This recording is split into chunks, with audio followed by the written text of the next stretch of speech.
말씀의 제목은 너희는 이렇게 살아가라. 시작. 아멘. 할렐루야. 창세기 1장에서 혼돈과 공허함이 가득한 이 땅에 창조의 역사를 나타내신 하나님을 볼 수가 있습니다. 본문 2장부터는 하나님의 창조 사역을 아주 세부적으로 보여줍니다. 본문 5절에 여호와 하나님이 땅에 비를 내리지 아니하셨고 땅을 갈 사람도 없었으므로 들에는 초목이 아직 없었고 밭에는 채소가 나지 아니하였으며. 아멘. 5절에 보면 하나님께서 땅에 집중하고 계심을 보게 됩니다. 이제까지는 하늘에서 이루어지는 신비를 보여주셨다면 이제는 땅에 살아가는 사람들의 이야기를 자세히 적어주십니다. 왜 그렇습니까? 이 땅에 살아가는 동안 거룩하게 구별된 사람으로서 어떻게 살아야 할지를 가르쳐 주시기를 원하셨기 때문이에요. 어떻게 살아야 될지 그걸 가르쳐 주시는 거예요. 이 땅에서 하나님의 나라의 백성처럼 살아야 저 천국에 가서도 천국 백성으로 살 수 있기 때문입니다. 특히 5절에서 땅을 갈 사람도 없으므로 라는 구절을 주목해 보십시오. 이 말씀 속에서 우리 하나님의 인간을 창조하신 이유, 사람이 왜 사느냐, 어떤 목적으로 사느냐를 보여줍니다. 땅은 히브리어로 아다마라고 하는데 흙을 의미합니다. 흙. 또 갈다라는 말은 아바드라고 하는데 이 말은 나의 존재를 쏟아 부어서 다른 것을 이롭게 하다라는 뜻이라고 합니다. 즉 땅을 갈다라는 말은 흙에 나의 존재를 투여해서 이롭게 하고 살아나게 해서 땅에서 생명력을 불어넣는 일을 하게 하기 위해서 사람을 창조하셨다는 거예요. 여러분, 하나님의 형상을 닮은 우리가 사는 근본적인 이유가 무엇입니까?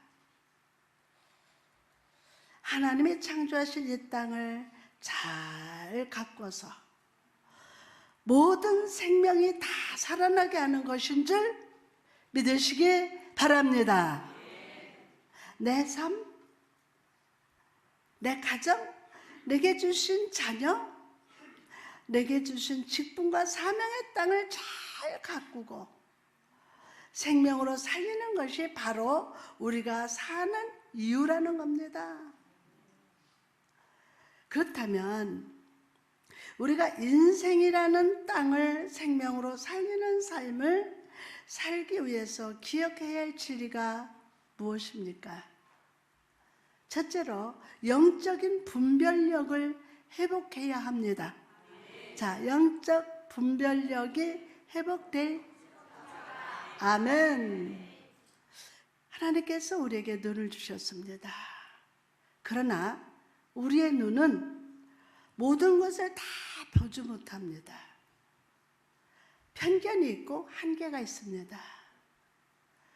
이런 의미에 있어서 성도된 우리는 영적인 분별력을 받아야 합니다.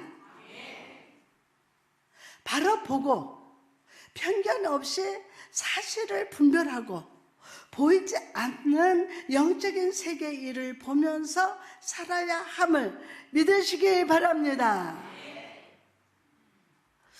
출애굽기 28장에 보면요, 제사장의 흉패에 대한 말씀이 나옵니다.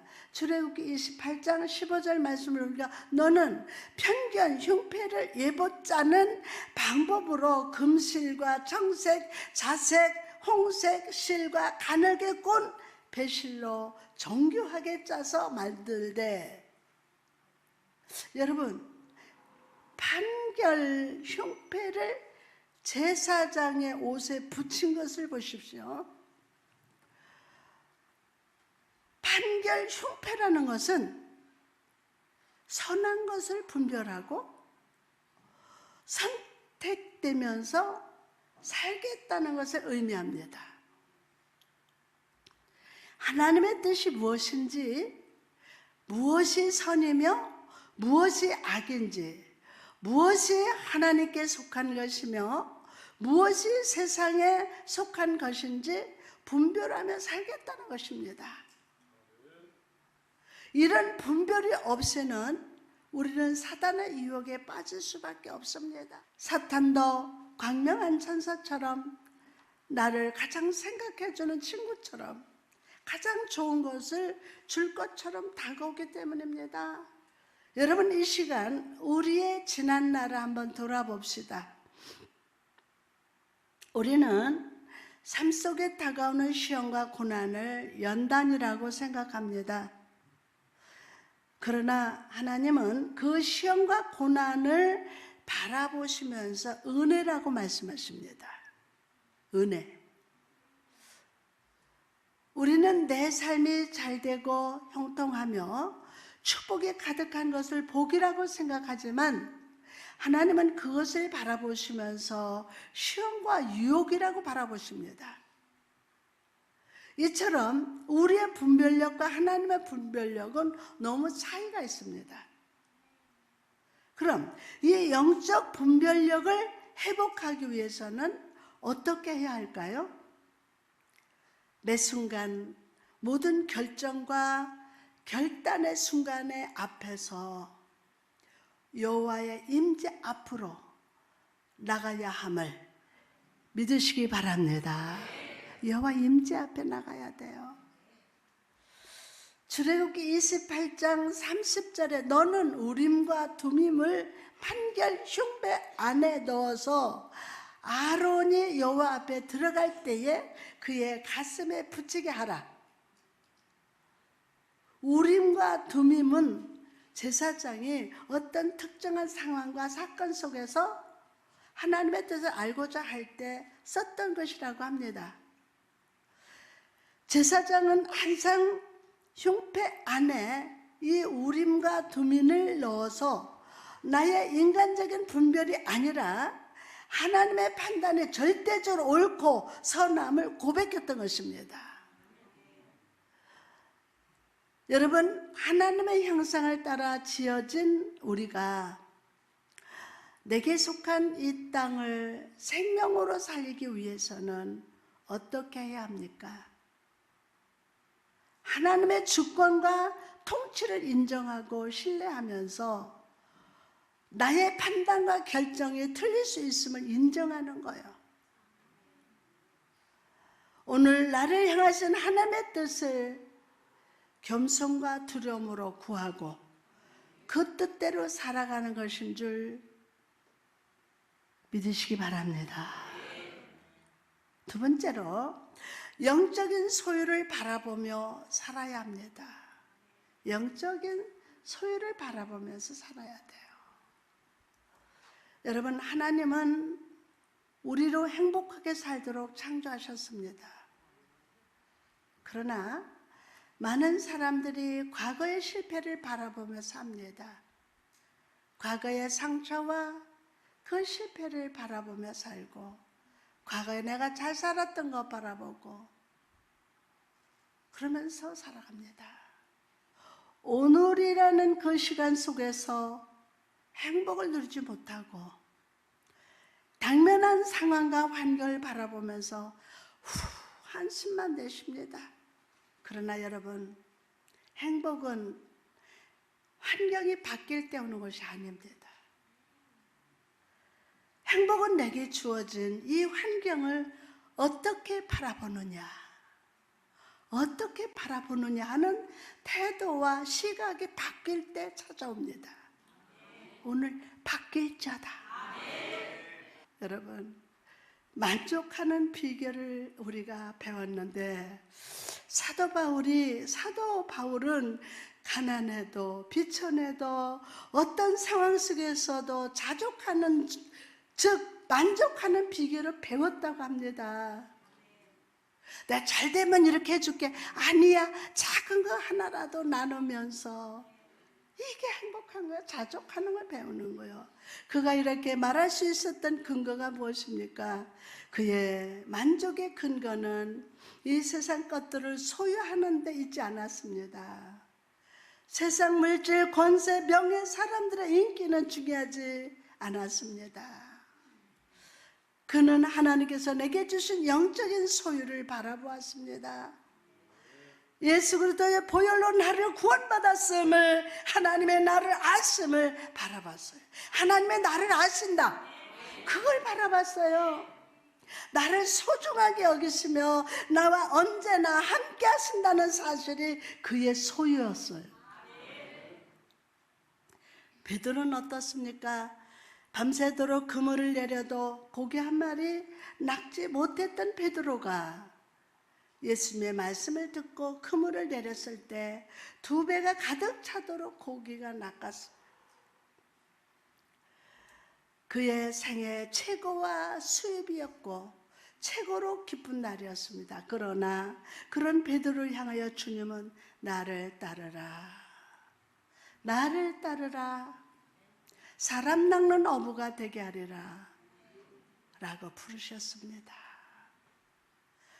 그리고 그는 배와 그물을 버리고 주님을 따랐습니다.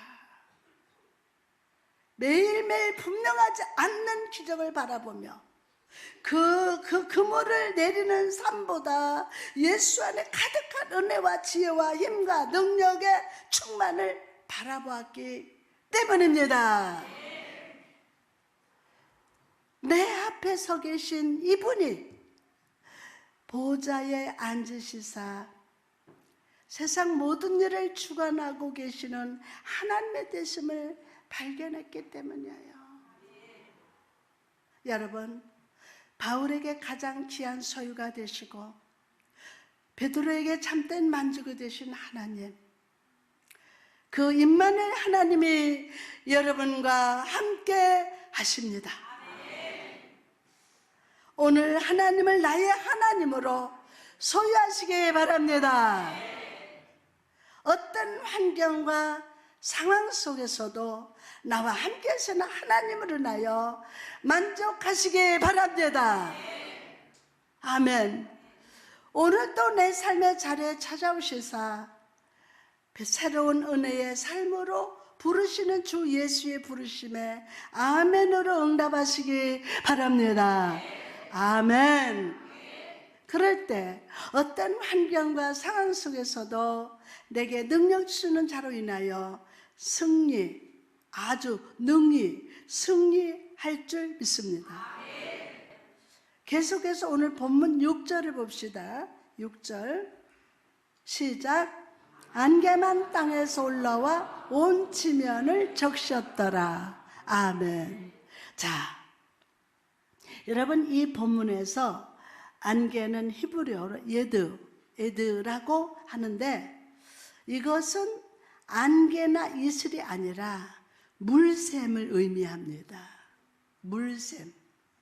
땅 속에서 물이 솟아올라서 땅을 적셨고 네 갈래로 갈라져서 강을 이루었어요.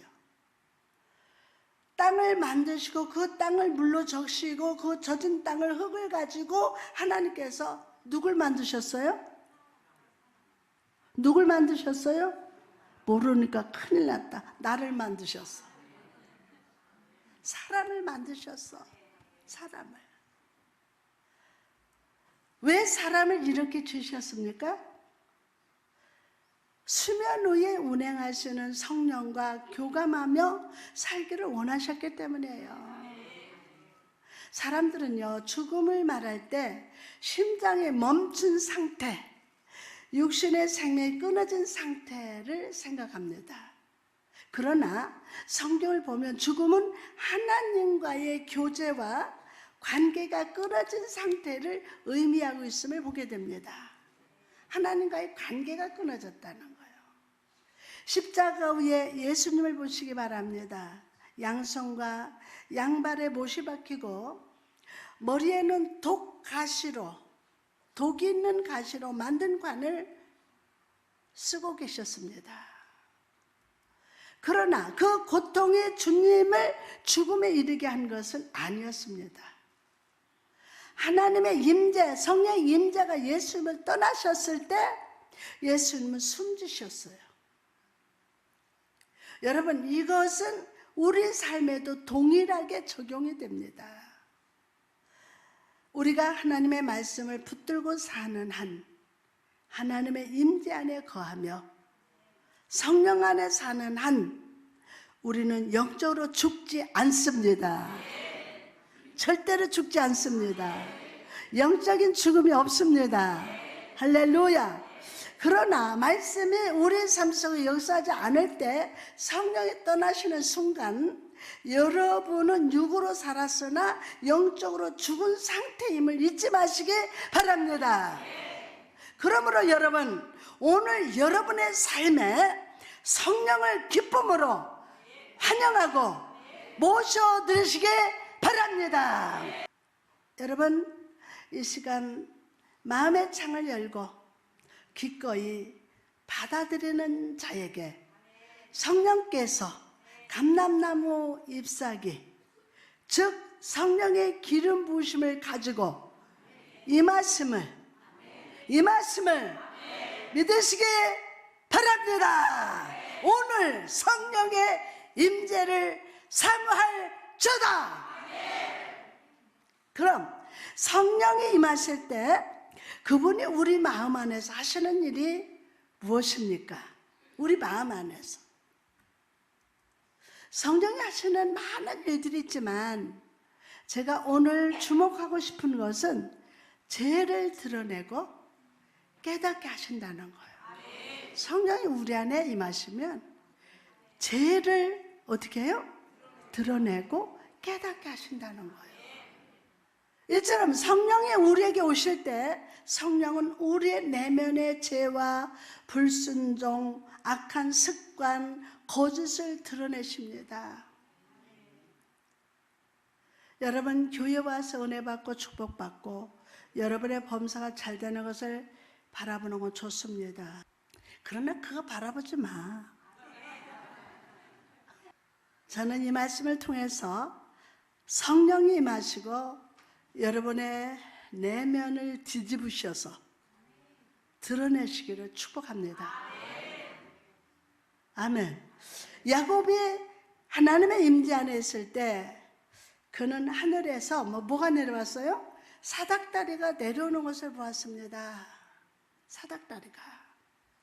그리고 그 임재를 경험한 후 그는 자기의 소유 중 10분의 1을 드리겠다고 서원합니다. 그가 하나님의 임재를 경험하지 못했을 때는 그는 자기의 소유를 하나님께 드린 적이 없습니다.